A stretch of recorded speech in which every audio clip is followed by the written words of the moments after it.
बार राजा आज दोपहर की पूजा कर रहे थे। उस समय लंकापति रावण उनसे युद्ध करने आया। वो दूर से उनकी पूजा देख रहा था।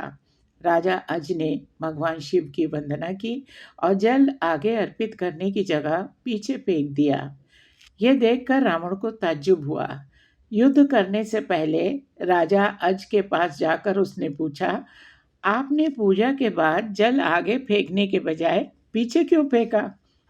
राजा अज ने कहा, जब मैं आंखें बंद करके ध्यान मुद्रा में भगवान शिव जी की अर्चना कर रहा था, तभी मुझे यहाँ से 1 योजन दूर जंगल में एक गाय माता घास चरती हुई दिखी।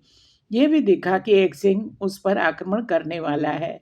तभी मैंने गाय माता की रक्षा के लिए जल का अभिषेक पीछे की तरफ किया।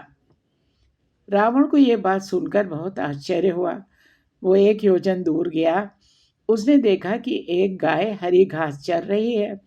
पास ही एक शेर घायल पड़ा था, जिसके पेट में कई वाण लगे थे। रावण को समझ में आ गया कि जिस महापुरुष के जल से ही वाण बन जाते हैं और बिना किसी लक्ष्य साधन के लक्ष्य वेधन हो जाता है, ऐसे वीर को जीतना असंभव है। वो उनसे बिना युद्ध किए लंका लौट गया। एक बार राजा अज जंगल में घूमने गए तो बड़ा सुंदर सरोवर दिखाई दिया। बहुत ही सुंदर कमल उसमें खिला था। उस कमल को लेने राजा अज सरोवर में उतर गए, लेकिन जैसे जैसे वो कमल के पास जाते, कमल उनसे दूर होता जाता। राजा अज कमल नहीं पकड़ पाए। तभी एक आकाशवाणी हुई, हे राजन, आप निसंतान हैं, आप इस कमल के योग्य नहीं हैं। सुनकर राजा अज बहुत दुखी हुए। वो भगवान शिव के परम भक्त थे।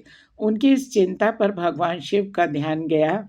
उन्होंने धर्मराज को बुलाकर आदेश किया कि किसी ब्राह्मण को अयोध्या पहुंचाओ, जिससे राजा अज को संतान की प्राप्ति हो। दूर पार एक गरीब ब्राह्मण और ब्राह्मणी सरयू किनारे कुटिया बनाकर रहते थे। एक दिन वे ब्राह्मण राजा अज के दरबार में गए और उनसे अपनी गरीबी का जिक्र करके भिक्षा मांगी। राजा अज ने अपने खजाने में से उन्हें सोने की अशर्फियाँ देनी चाहिए, लेकिन ब्राह्मण ने ये कहते हुए मना कर दिया कि ये प्रजा का है, आपके पास अपना जो हो वो दीजिए।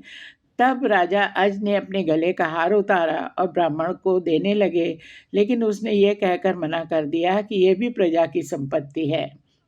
राजा अज को बड़ा दुख हुआ कि आज एक गरीब ब्राह्मण उनके दरबार से खाली हाथ जा रहा है। तब राजा अज शाम को एक मजदूर का वेश बनाकर नगर में काम ढूंढने जाते हैं। चलते चलते वो एक लोहार के यहाँ पहुँचते हैं और काम मांगते हैं।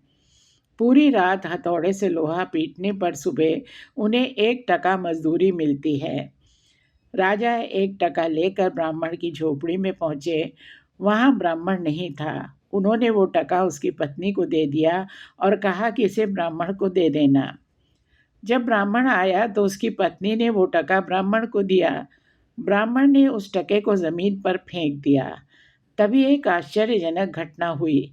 ब्राह्मण ने जहाँ टका फेंका था वहाँ गड्ढा हो गया।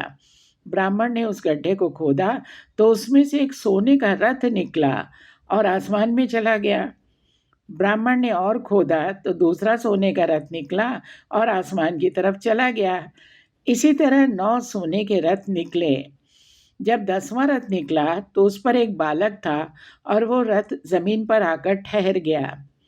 ब्राह्मण उस बच्चे को लेकर राजा अज के दरबार में पहुंचे और कहा, इस पुत्र को स्वीकार कीजिए, ये आपका पुत्र है जो 1 टका से उत्पन्न हुआ है। 9 रथ आसमान में चले गए, 10वें रथ पर ये निकला, इसलिए ये रथ और पुत्र दोनों आपके हैं। यह है कथा महाराज दशरथ के जन्म की।